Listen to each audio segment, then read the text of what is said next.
Hola, buenas noches. Gracias por estar al otro lado. Este es un podcast que vamos a hacer todas las semanas. Este es el segundo. La idea es que dure no más de 15 a 20 minutos y en el cual vos puedas ver del otro lado lo que está pasando con el mercado a nivel macro.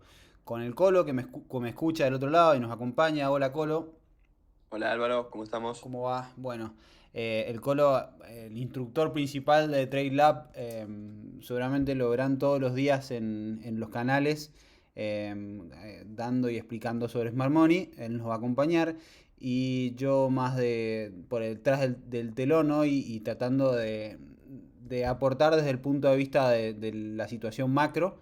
Mi idea en este análisis no ver el intradía, sino ver cómo estamos viendo nosotros los mercados para los próximos meses. Cuando en este podcast la idea es que nosotros hablemos de lo que puede dar a pasar de acá a 6 a 12 meses y por eso nos vamos a enfocar más en la perspectiva de un inversor y no tanto un trader. Pero siempre está bueno tener la visión macro para después meterse en las velas de hora y de minuto. Esta es una pequeña presentación que yo les he armado en la cual les voy a bajar a tierra lo que estamos viendo o lo que se dice desde el mercado macro y sin ir más, dar más vueltas arrancamos. Mi objetivo en esta presentación es hacerles un resumen. En ese resumen vamos a hablar de lo que está pasando con los mercados y con la liquidez. Hoy estamos en un proceso que tiene que ver con el proceso inflacionario que estamos viendo en el mundo, liderado por Estados Unidos, y en la última reunión de la Fed se dejó muy claro de que estamos entrando en un proceso de lo que se llama quantitative tightening, que es empezar a bajar la emisión y empezar a absorber la cantidad de dólares que hoy hay en circulación. Lógicamente todo eso hace que baje la liquidez. En este caso los americanos son bastante ortodoxos en esto, entonces lo que prometen lo hacen y seguramente vamos a ver una reducción en la liquidez, que estamos hablando de llegando a los 9 a 20 billones de dólares de reducción en en las próximas semanas. En el caso de esto, obviamente que va a impactar en los mercados. Los mercados son movidos por la liquidez. Si esa liquidez baja, se reduce la exposición a lo que se llama risk on assets, o sea, todo lo que nosotros traíamos, criptomonedas, todo lo que es Standard Poor's, todos los índices más conocidos.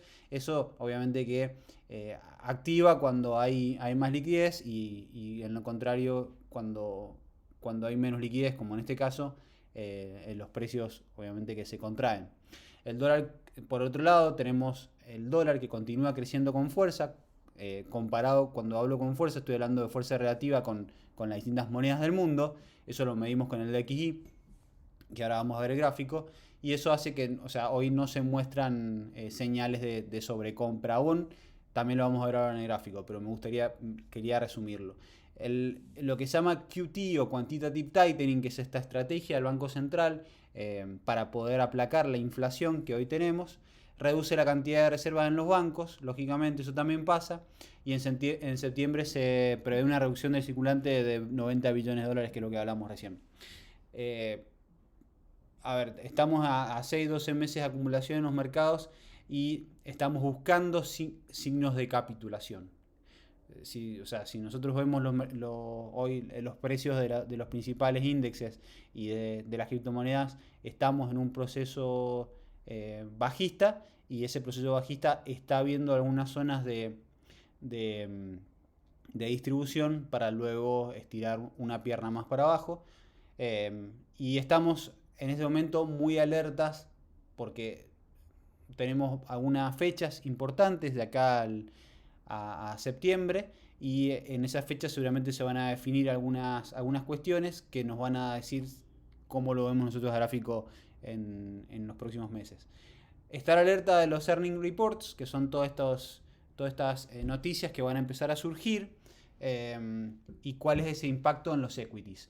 Hoy, como venimos hablando, los precios de las criptomonedas están atadas, son correlativas a los principales índices, en este caso americanos, que son los que vemos nosotros. Básicamente yo me enfocaría en uno solo, en el Standard Poor's, pero son todos movidos más o menos de la mano.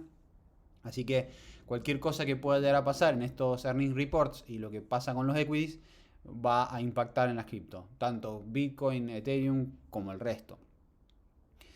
Fechas claves para lo que va del mes, que seguramente vamos a hablar, pero las quiero dejar acá. Septiembre 13, el reporte de Consumer Price CPI, y el 21 de septiembre todo lo que es FOMC, que esa va a ser la más importante junto con el 3 de septiembre. Todos los días hay noticias.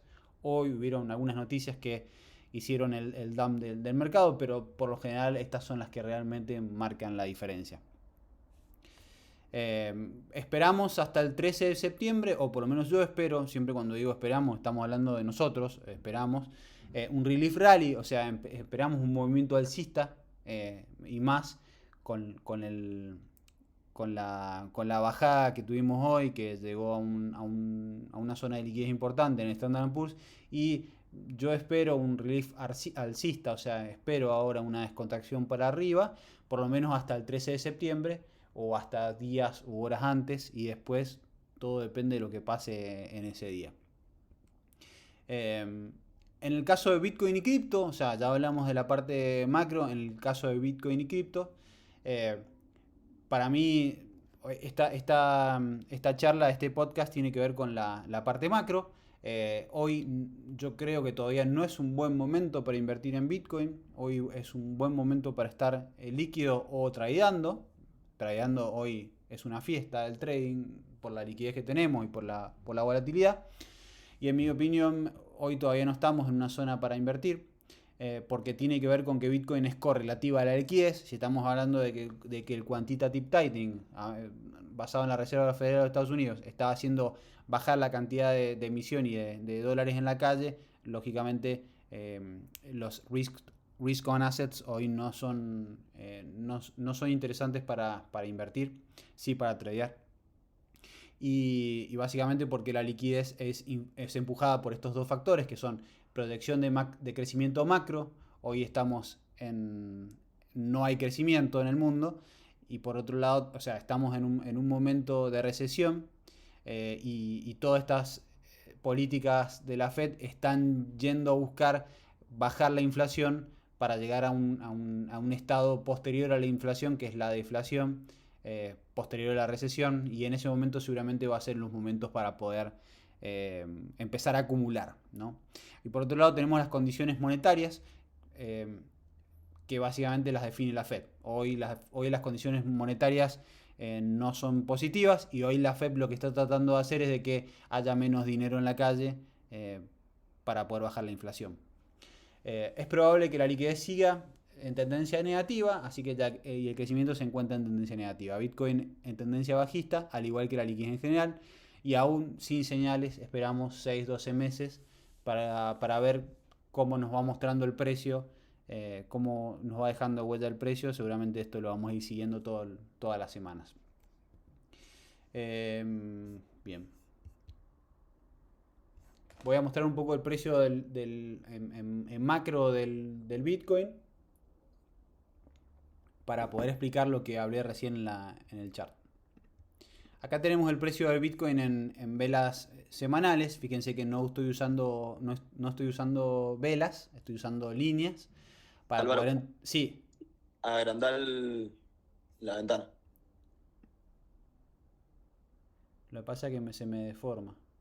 Ahí No, está bien. no puedo No agrandar. era para que le dieras maximizar. Bueno, trato de acercarla lo máximo posible. De todas formas ahí se va a ver bien lo que quiero mostrar. Bueno, o sea, acá tenemos el máximo del 2017. Vuelvo a repetir, esto es lo que hablamos en el último podcast, y estamos en la misma zona de precio. Fíjense que del máximo el precio rebotó, tuvo un rebote, un rally alcista. Ese rally alcista es parecido al rally alcista que ya tuvimos en el 17 de enero del 2022, seguido de esta pierna bajista. Fíjense que luego de la pierna bajista tuvimos un rally alcista de distribución, que después fue confirmado de distribución, para luego otra pierna bajista, y ahora estamos de vuelta en una que podría perfectamente ser una redistribución. Todavía no sabemos hasta dónde va a llegar, pero sí ya tenemos una pierna descendente que nos puede llegar a marcar de que estamos de vuelta tocando esta zona de liquidez. Si esta zona de liquidez no resiste en este proceso bajista, seguramente iremos a rellenar toda esta ineficiencia que tenemos acá y que explicamos muy bien en Smart Money, en TradeLab, para llegar a esta nueva zona de liquidez acá abajo, que es la zona de los 11.000, 12.000, 11.000, que estamos mirando con buenos ojos los traders. Y para poder argumentar más este proceso, que podría llegar a pasar en las próximas semanas, meses, no sabemos si va a pasar, pero es una probabilidad, y más con todo lo que expliqué más temprano. Tenemos el mismo proceso, que es el proceso alcista que se generó para llegar al máximo del 2013. Perdón, a ver.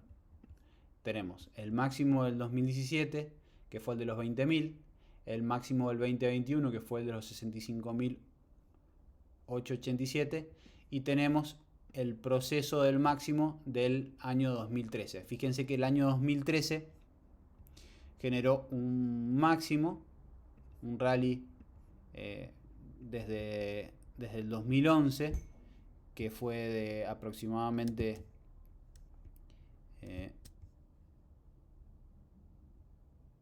41.700%, wow.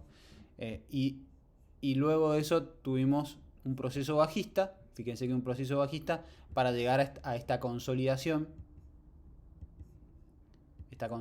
acumulación de precios, que luego hizo el proceso alcista. Fíjense que hay algo importante, que es que hay que darle tiempo a los gráficos para que los gráficos, o sea, los charts, vayan dando señales. En este proceso bajista fue de aproximadamente, si estamos en semanas, fue una consolidación de 47 semanas o 322 días. O sea, fíjense, nosotros estamos hablando de que toda la semana estamos haciendo análisis y acá estamos hablando de 322 días. Y para llegar a esa consolidación, el precio hizo un máximo, hizo un máximo más bajo, fíjense, luego hizo una pierna bajista, hizo una redistribución, luego hizo otra pierna bajista, luego hizo otra redistribución, una segunda redistribución, y luego hizo la última pierna bajista que marcó el piso, que luego hizo una consolidación y luego recién hizo un impulso, después de esa consolidación, un impulso que siguió para arriba. Pero fíjense que nosotros estamos, si volvemos a hacer un análisis, si bien la historia no se repita, pero vibra en consonancia, estamos hablando de algo muy parecido. Un impulso bajista, una redistribución, un impulso bajista y una nueva redistribución previo a lo que podría llegar a ser un impulso bajista nuevo que nos llevaría a nuevos mínimos para luego mostrar una consolidación. Esa consolidación puede ser, o el precio puede seguir bajando, sí, obviamente, pero acá estamos tratando de ver lo que puede llegar a pasar para reaccionar en consecuencia. O sea, estamos en una zona en la cual el precio puede rebotar, pero caso contrario, si el precio no rebota, que cada vez demuestra más debilidad, podríamos estar llegando a nuevos precios para llenar esta ineficiencia y poder quizás a lo mejor marcar el piso, el bottom, para el nuevo rally de los próximos meses, años. Fíjense que yo tengo marcado acá en abril del 2024 el halving, ¿no? La reducción a la mitad de la emisión monetaria del Bitcoin, y seguramente todo se alinearía para esta zona. O sea, estamos hablando de abril del 2024. Todavía quedaría bastante acción de precio para llegar a ese lugar. Quiero sumar, no quiero hacerlo más largo, pero quiero hablar del dólar, porque si estamos hablando de que hay un proceso de reducción de emisión y de dólares en la calle, obviamente que tenemos que hablar del dólar contra el resto de las monedas. Fíjense que el dólar, estamos viendo también gráficos semanales, va a buscar un máximo, este máximo lo buscó en el 2016, diciembre del 2016, va a buscar un máximo en el marzo del 2020, estamos hablando de máximos locales, ¿no? Y rompe esta zona y está yendo a buscar una zona más alta, ¿no? Que se podría llegar a correlacionar con esta zona de acá arriba, ¿no? La de los 120.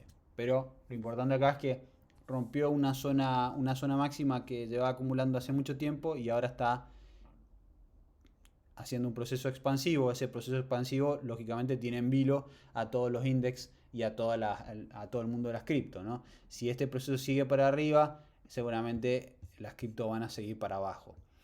Fíjense que si lo vemos en gráfico, esto estaría definiendo lo que podría ser un doble techo acá, pero no hay nada definido. Fíjense que ese doble techo puede ser roto perfectamente. Si ese doble techo no se rompe y el precio vuelve a testear esta zona y se rompe y vuelve al canal, estaríamos hablando de un proceso alcista de las cripto, ¿no? Pero todavía eso no pasa. Por eso es muy importante analizar esto a la hora de tomar decisiones para poder tradear cripto o comprar o invertir a largo plazo. El DXY, y la otra que vemos siempre es el indicador que mide la volatilidad de los mercados, en este caso el Standard & Poor's. Fíjense que el último podcast que nosotros hicimos, que fue la semana pasada, el precio estaba llegando a una zona de liquidez en la cual podía rebotar, el precio rebotó, por ende, como esto es correlativo inverso al precio, cuando esto rebotó, las criptos fueron para abajo. Digo fueron para abajo porque por ahí es más fácil hablar en esos términos simples, ¿no? Fueron para abajo. Entonces esto es inversamente proporcional. Si el VIX, que ahora está en una zona en la cual puede pegarse la vuelta, si el VIX sigue para arriba y entra en esta zona de lo que yo hablo de risk off, estaría dando señales de que se alinearía todo con el dólar fuerte, con los mercados para abajo, con las criptos para abajo, y ahí sí estaríamos hablando de una pierna bajista nueva para Bitcoin que podría llegar a pasar en las próximas semanas o meses, ¿no? Pero podría ser es muy probable que pase. Por último, el Standard & Poor's, el Standard & Poor's está llegando a una zona que habíamos marcado con el colo, una zona de rebote, que está dando señales, ¿no? Fíjense que apenas tocó esa zona de rebote, con mucha liquidez por abajo, eso lo vamos a ver después en el día a día con el colo, pero con mucha liquidez por abajo, pero por ahora estaría dando señales de rebote, por ende estas señales de rebote podrían ser una señal de recuperación para ir a buscar liquidez para arriba y obviamente dar un relief rally, que era lo que hablábamos más antes con respecto a las cripto. ¿Qué significa eso? Que para los próximos días podemos llegar a tener un proceso alcista, que ese proceso alcista no es un proceso alcista para buscar nuevos máximos, pero sí por lo menos hasta días antes del 13 de septiembre, que van a haber nuevas noticias en el mercado tradicional, que hoy en día impacta directamente con el precio de las cripto. Entonces, quiero dejar claro con todo lo que hablé y en resumen que hoy las medidas macros impactan directamente con el precio de las cripto. Estamos en una zona en la cual los índices principales de Estados Unidos están rebotando, están en una zona de liquidez y por lo cual podríamos ver para los próximos días, semanas, un relief rally, o sea, podemos llegar a ver hoy un proceso alcista a corto plazo para Ethereum, Bitcoin y el resto de las cripto y poder tradear en consecuencia, que eso lo hacemos todos los días en TradeLab Pro. El que todavía no está en TradeLab Pro, obviamente que está invitado a sumarse. Hasta acá mi resumen, tenemos 18 minutos, creo que esta información condensada para hacerla toda la semana sería genial. Colo, si te parece, tu análisis lo seguimos en el Discord. Hoy me parece que me excedí de tiempo y seguramente para el podcast de la semana que viene podemos llegar a sumar algo de Smart Money, pero bueno, Smart Money lo vemos todos los días, así que a mí me gustaba tomarme este tiempo para poder hacer este análisis. Gracias por estar del otro lado. Colo, gracias por estar y por escuchar. Y bueno, la seguimos en el próximo episodio de podcast. Un saludo, abrazos. Saludos, Álvaro. Chau, chau. Gracias.